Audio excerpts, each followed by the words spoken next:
Selamat datang di channel Part of Past. Seperti biasa, saya akan menemani hari-hari kalian dengan cerita yang membawa kita menyusuri jejak masa lalu. Tapi sebelum kita mulai, jangan lupa tekan like, tulis komentarmu, dan subscribe channel ini. Biar kalian gak ketinggalan kisah-kisah seru, penuh misteri, sejarah, dan makna. Langsung saja kita mulai ceritanya. Kampung Karangsari itu tenang, jauh dari hiruk-pikuk kota. Tapi malam ini, angin berhembus dingin dan kencang, seakan membawa kabar buruk dari tempat yang tidak terlihat. Warga kampung sudah terbiasa sama angin gunung yang nyerempet-nyerempet seram. Tapi malam ini beda. Tidak ada suara jangkrik, tidak ada suara kodok, bahkan anjing yang biasanya ribut mendadak diam, sunyi, dan mencekam. Di rumah sederhana paling ujung kampung tinggallah seorang pemuda bernama Arman. Ia anak yatim piatu, tinggal sendirian di rumah warisan orang tuanya. Arman adalah sosok yang pendiam, tidak banyak bicara, tapi sopan dan suka bantuin warga. Orang-orang kampung sayang sama dia, tapi di sisi lain juga kasihan. Soalnya sejak 2 bulan yang lalu, dia sering banget ngelamun, seperti orang linglung. Katanya setiap malam ada suara bisikan di telinganya. Dan malam itu semuanya berubah. Pas itu Arman lagi duduk di serambi rumahnya. Matanya kosong, angin makin kencang, dan tiba-tiba terdengar suara tuk tuk tuk, seperti langkah kaki berat dari kejauhan. Tapi anehnya, langkah itu bukan dari tanah, melainkan dari atap rumah. Kemudian Arman mendongak, tapi tidak ditemukan apa-apa. Seketika tubuhnya kaku. Di tengah malam yang pekat itu, jatuh sebuah benda dari langit dan menghantam halaman rumahnya. Benda itu panjang, kusut, dan berwarna hitam kecoklatan. Awalnya Arman pikir itu sapu lidi, tapi waktu didekati, sapu itu bergerak sendiri. Ada asap tipis keluar dari pangkal sapunya, dan bau menyengat seperti kemenyan terbakar. Bercampur amis darah segar menguar ke seluruh halaman. Sapu jagat, itulah namanya. Bukan sapu sembarang sapu. Ini adalah alat pengantar santet. Kutukan paling mematikan yang konon katanya hanya bisa digunakan oleh dukun tingkat tinggi atau makhluk gaib tingkat tinggi. Dan malam itu, tanpa tahu asalnya, Arman resmi jadi sasaran. Setelah sapu aneh itu jatuh di halaman rumahnya, Arman langsung mundur dengan napas tersengal. Tangannya gemetar. Bau kemenyan bercampur amis itu bikin perutnya mual. Tapi yang paling bikin bulu kuduknya berdiri, sapu itu masih bergerak sendiri, seperti makhluk hidup. Pelan-pelan sapu itu bergeser ke kiri, lalu ke kanan, seperti menyisir tanah. Arman ingin lari, tapi kakinya berat, seolah ada beban yang menahan. Di situ hatinya mulai gelisah.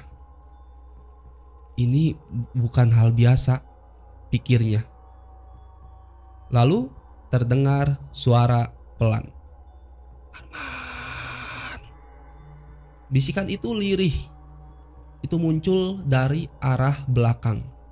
Tapi begitu ia menoleh, tidak ada siapa-siapa. Di situ ia mulai panik. Tapi belum sempat bergerak, pintu rumahnya terbanting keras sendiri. Padahal angin sudah lama berhenti. Di sudut bawah pintu muncul 2 mata merah menyala, menatap tajam ke arahnya. Diam tapi penuh kemarahan. Arman langsung menahan napas. Pelan-pelan sapu yang tadi di halaman kini bergeser masuk ke dalam rumah lewat celah pintu yang terbuka sedikit. Gerakannya seperti ular. Ujung sapunya meninggalkan jejak kosong di lantai rumah, seperti bara api yang menyapu pelan-pelan. Arman mundur beberapa langkah. Matanya terus menatap benda itu. Dan tanpa diduga, suara keras seperti orang meracau terdengar dari belakang rumah. Suara perempuan tertawa lalu menangis. Lalu tertawa lagi. Suara itu bikin bulu kuduk siapapun berdiri. Dan Arman akhirnya sadar. Dia bukan sekedar dapat santet biasa. Ini sapu jagat. Santet yang bisa mengundang roh jahat untuk merasuki rumah. Bahkan merasuki tubuh manusia. Di keesokan paginya, warga kampung mulai berdatangan. Ada yang penasaran karena semalam dengar suara keras dari arah rumah Arman. Tapi anehnya, saat mereka datang, rumah itu terkunci rapat. Tidak ada suara, tidak ada tanda kehidupan. Salah satu tetua kampung, Pak Joyo, merasa ada yang tidak beres. Ia menempelkan telinganya ke pintu, tapi tidak ada suara. Tapi ada satu aroma yang membuatnya pucat, yaitu bau kemenyan yang dicampur oleh darah. Bau itu cuma muncul kalau ada praktik ilmu hitam tingkat tinggi.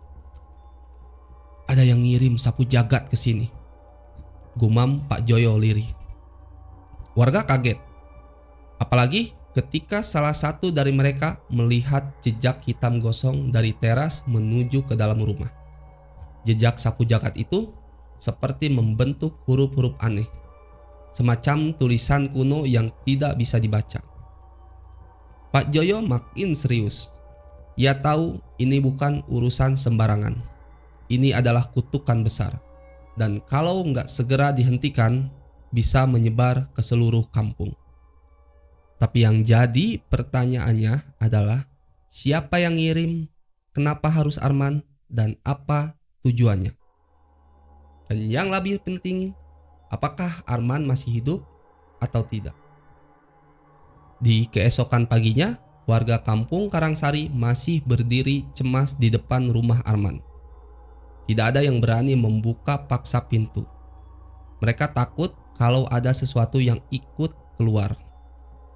Pak Joyo akhirnya memutuskan memanggil seseorang yang sudah lama menjauh dari urusan dunia mistis, tapi dikenal dan sangat terkenal sebagai orang pintar sejak zaman dulu. Namanya Mbah Wiryo. Mbah Wiryo sudah sangat tua. Tubuhnya bungkuk, jalannya pelan. Tapi mata tuanya itu tajam, seperti bisa menembus kabut gaib. Waktu datang ke rumah Arman, ia tidak banyak bicara. Hanya berdiri lama di depan pintu, lalu menghembuskan napas panjang. "Ini bukan santet biasa," gumamnya. Ini santet sapu jagat. Santet kiriman untuk menghapus darah, menghapus keturunan, ujarnya lagi. Semua yang dengar kalimat itu langsung merinding. Kemudian Pak Joyo mendekat. "Apa maksudnya, Mbah?" Mbah Wiryo pelan-pelan mengangguk. "Kalian semua nggak tahu, tapi orang tua Arman dulu bukan orang sembarangan. Almarhum bapaknya, Pak Rapi, dulunya pernah menyegel seseorang dukun sakti di daerah timur sini. Dukun itu dikenal dengan nama Ki Darsa, dan dia pakai sapu jagat buat ngehancurin desa lain. Tapi waktu sapunya dikembalikan ke pemiliknya, Ki Darsa dibakar hidup-hidup oleh warga. Waktu dibakar, dia bersumpah, siapapun yang menyegelku akan kuhapus dari dunia ini, bahkan namanya pun tak akan dikenang." Seketika suasana hening. Semua warga terdiam. Jantung mereka berdetak lebih kencang. Mereka baru sadar kutukan itu belum selesai. Sementara itu, di dalam rumah, Arman duduk menyandar di pojok kamar. Wajahnya pucat. Matanya kosong, tapi tubuhnya mulai dipenuhi urat-urat hitam, seperti akar pohon mati yang tumbuh dari dalam kulit. Tangannya gemetar hebat, dan suara-suara aneh mulai berbisik dari dalam telinganya. Kadang terdengar jelas. "Buka pintu, biarkan aku masuk. Sapu itu milikmu sekarang, pewarisku Arman." Arman berusaha melawan, tapi setiap malam sapu itu muncul lagi. Kadang berdiri tegak di ujung ranjang, kadang juga menggantung di udara seperti terikat sesuatu yang tak terlihat. Arman mulai melihat hal-hal yang tidak bisa dijelaskan. Bayangan hitam yang merangkak di dinding, suara orang berjalan di atap padahal dia sendirian. Dan yang paling menyeramkan, sesekali muncul sosok lelaki tanpa kepala, berdiri di depan cermin kamarnya. Sosok itu hanya berdiri, diam. Tapi setiap kali muncul, sapu itu bergetar kencang. Dan di malam ketiga, saat bulan purnama naik penuh di langit, sapu jagat menyala. Nyalanya bukan api, tapi cahaya merah darah, memancar dari ujung lidi seperti bara yang siap meledak. Di situ Arman mulai panik, tapi tak ada suara yang keluar dari mulutnya. Dan malam itu, tubuh Arman tidak bisa digerakkan.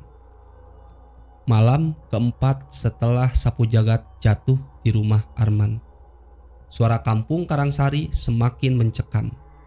Anak-anak kecil dilarang main keluar. Bahkan ayam pun sudah jarang terdengar berkokok. Udaranya jadi dingin tidak wajar. Bahkan para tetua bilang embun turun bukan dari langit, tapi dari dalam tanah. Pak Joyo dan Mbah Wiryo sepakat malam itu harus dilakukan ritual. Tempatnya di pusara lama yang terletak di tengah kebun bambu, tak jauh dari rumah Arman. Kuburan itu dikenal sebagai pusara Gupala. Konon dulu di sanalah Ki Darsa pernah dikurung sebelum dibakar. Mereka membawa dupa, sesaji, dan kain mori putih yang sudah dibacakan doa-doa sejak dari tadi. Ritualnya bukan buat mengusir santet, tapi untuk melacak dari mana kekuatan itu datang. Kalau kita tahu sumbernya, kita bisa putus alirannya, kata Mbah Wiryo sambil menyalakan dupa. Tapi sebelum dupa menyala sempurna, angin berhembus kencang. Padahal tidak ada tanda hujan, asap dupa yang mestinya naik ke atas malah berputar ke bawah. Dan dari tanah muncul suara lirih, seperti rintihan. "Ampun, jangan dibuka." Mbah Wiryo menggenggam tongkat kayunya erat. "Itu bukan suara yang minta tolong," katanya. "Itu suara penolakan." Mereka mulai menggali perlahan.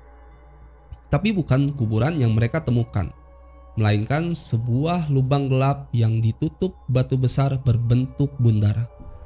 Di atas batu itu ada segumpal rambut panjang. Rambut itu basah dan bau busuk. Rambut itu menggeliat seperti hidup. Mbah Wiryo kemudian menaburkan garam kasar sambil membaca doa. Tapi batu itu berguncang hebat.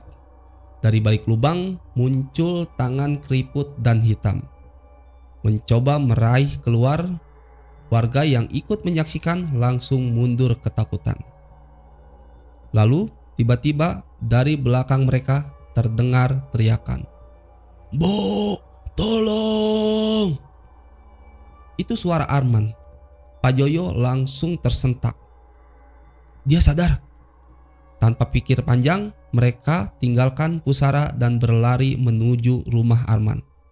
Tapi saat mereka sampai, mereka melihat sesuatu yang bikin napas tercekik.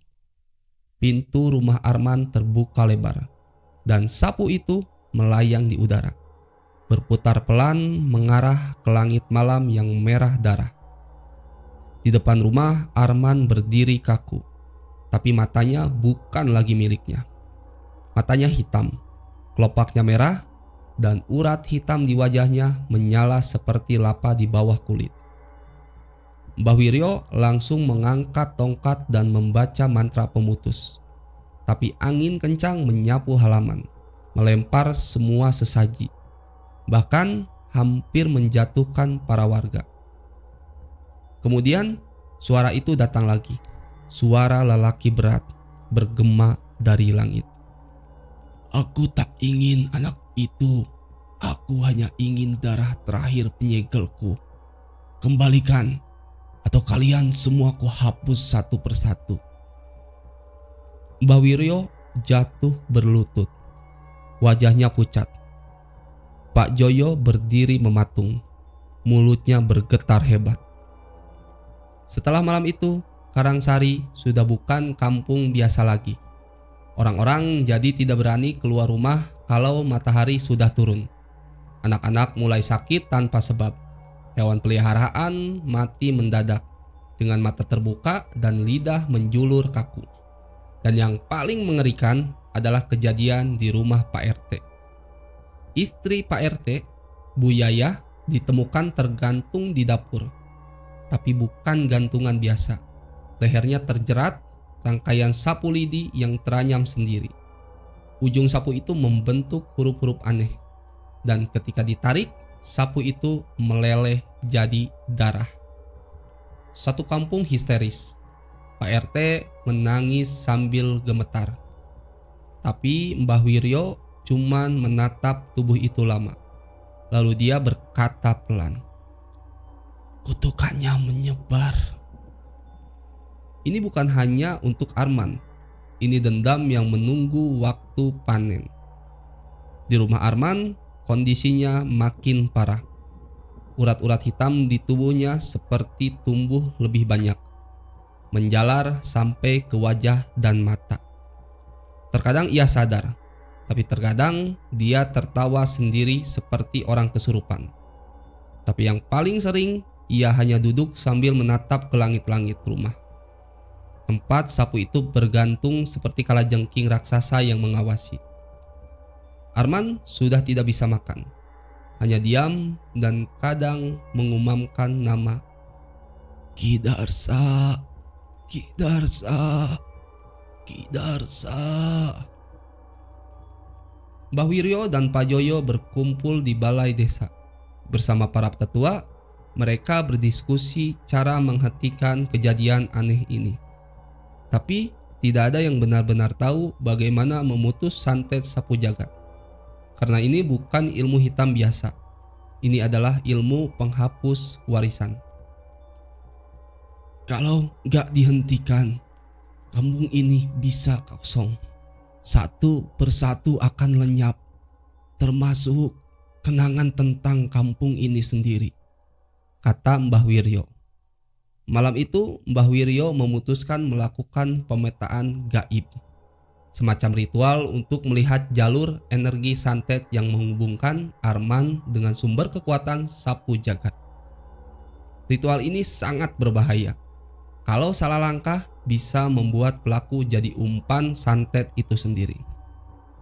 Mereka melakukannya di tengah lapangan dengan lingkaran garam dan tanah kuburan lama.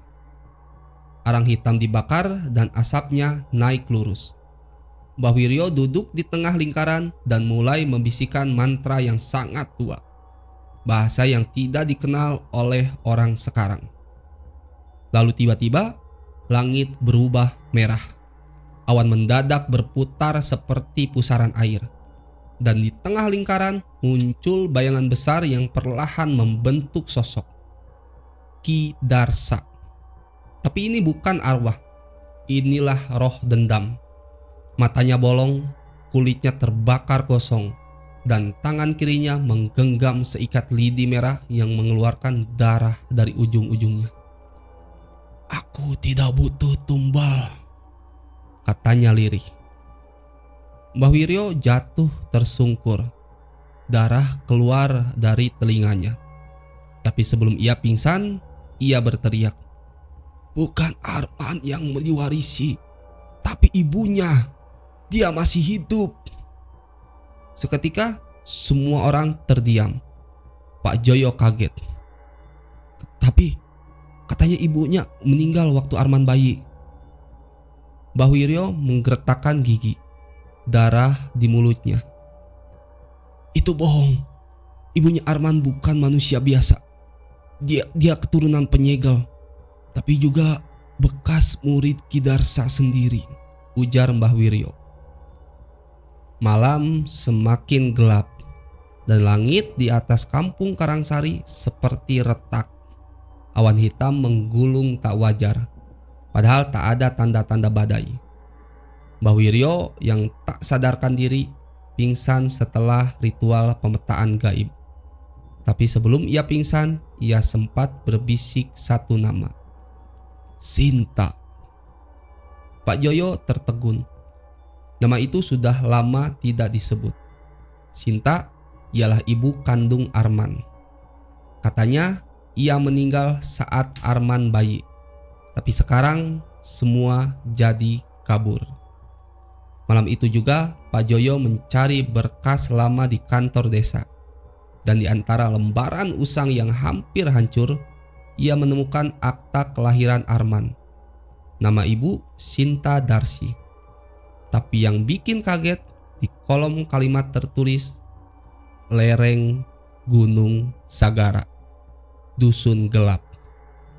Dusun gelap itu dusun mati. Sudah tak berpenghuni sejak 30 tahun lalu. Karena seluruh warganya hilang secara misterius dalam satu malam. Tapi warga tahu dusun itu adalah tempat asal Ki Darsa. Arman masih terbaring lemas di rumahnya. Urat hitam makin banyak. Sapu jagat kini bergelayut di langit-langit, meneteskan darah seperti air hujan dari ujung-ujung lidinya. Malam itu, saat semua orang terlalap, ada satu bayangan datang diam-diam ke rumah Arman. Perempuan tua, jubah lusuh, wajahnya penuh luka lama. Tapi sorot matanya tajam. Dan saat melihat Arman, ia meneteskan air mata. "Anakku." Itulah Sinta. Ia belum mati, tapi menghilang untuk menyembunyikan kutukan yang menurun lewat darahnya sendiri. Dulu ia memang murid Ki Darsa, tapi ia kabur dan jatuh cinta dengan Pak Rapi, ayah Arman, yang ternyata bagian dari kelompok penyegel. Cinta mereka terlarang, tapi dari cinta itulah lahirlah Arman, anak dari dua dunia, darah santet dan darah penyegel. Dan itulah yang diincar sapu jagat, bukan untuk membunuh Arman, tapi mengaktifkannya. Saat Sinta menyentuh kening Arman, matanya terbuka perlahan. Tapi bukan mata Arman, melainkan mata yang menyala merah pekat, penuh dendam dan sejarah kelam. "Aku sudah bangkit. Sapu jagat kini jadi milikku." Sapu itu melayang, berputar lebih cepat hingga menimbulkan angin badai dalam rumah. Dinding-dinding bergetar, genteng jatuh, dan satu persatu cermin, kaca, dan benda-benda logam mulai retak sendiri. Tanda ada energi gaib dalam rumah itu sudah terlalu penuh. Sinta menangis, tapi air matanya bukan air biasa. Air matanya itu bercampur dengan darah. "Arman, ampuni ibu. Ibu tidak bisa menyelamatkanmu, tapi kamu masih bisa memilih." Di tempat lain, Pak Joyo mengumpulkan warga. Ia bercerita semua yang ditemukan, ada yang percaya dan ada yang tidak. Tapi semuanya sadar, satu-satunya harapan adalah Sinta. Mereka harus menemukannya dan memintanya menyegel kembali sapu jagat sebelum kutukannya menyebar lebih luas. Tapi mereka tidak tahu, sapu itu kini sudah memilih tuannya yang baru. Dan tuannya itu adalah Arman sendiri. Langit Karangsari malam itu benar-benar murka. Petir menyambar berkali-kali, tapi tak ada suara guntur. Langit berwarna ungu tua, seperti luka yang menganga. Angin berputar di atas rumah Arman, membentuk pusaran tak terlihat yang perlahan mengisap cahaya-cahaya di sekitarnya. Warga hanya bisa melihat dari kejauhan. Tidak ada yang berani mendekat. Bahkan ayam pun tak berkokok, dan anjing-anjing melolong serempak ke arah langit. Arman berdiri di depan rumah. Matanya merah menyala. Urat-urat hitam menjalar dari leher hingga ke ujung jemari. Di tangan kanannya, sapu jagat berputar seperti pusaran neraka, menyala merah darah, menyebarkan aroma campuran bunga setaman dan daging busuk. Di hadapannya berdiri Sinta, yaitu ibunya. Tubuhnya lemah, tapi sorot matanya tetap seperti dulu, saat dia masih menyimpan harapan bahwa anaknya bisa bebas dari kutukan masa lalu. "Arman, itu bukan kamu. Kamu anakku, bukan warisan Ki Darsa," kata Bu Sinta. Arman hanya menatap, lalu tertawa kecil. Tapi suaranya bukan lagi suara Arman. Suara itu lebih berat dan lebih dalam. "Anakmu telah pergi sejak kamu meninggalkan dia. Kini aku yang mewarisi darahmu, Sinta. Akulah sapu jagat, penghapus garis keturunan." Lidah Arman menjulur, panjang, hitam, dan dari matanya darah mengalir seperti air mata. Dan tiba-tiba sapu itu menyambar sendiri ke arah Sinta.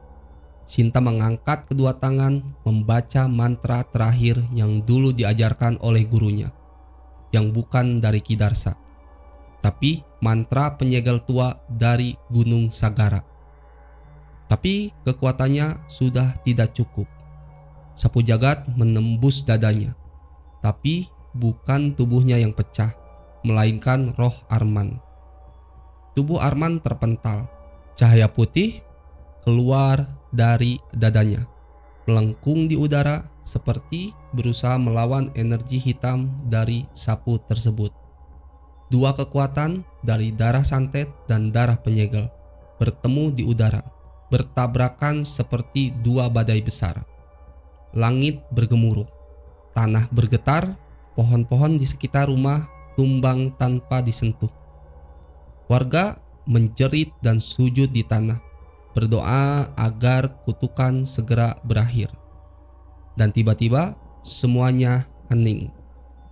Ketika kabut malam mulai menipis, Pak Joyo dan beberapa warga berani masuk ke rumah Arman. Dan apa yang mereka temukan?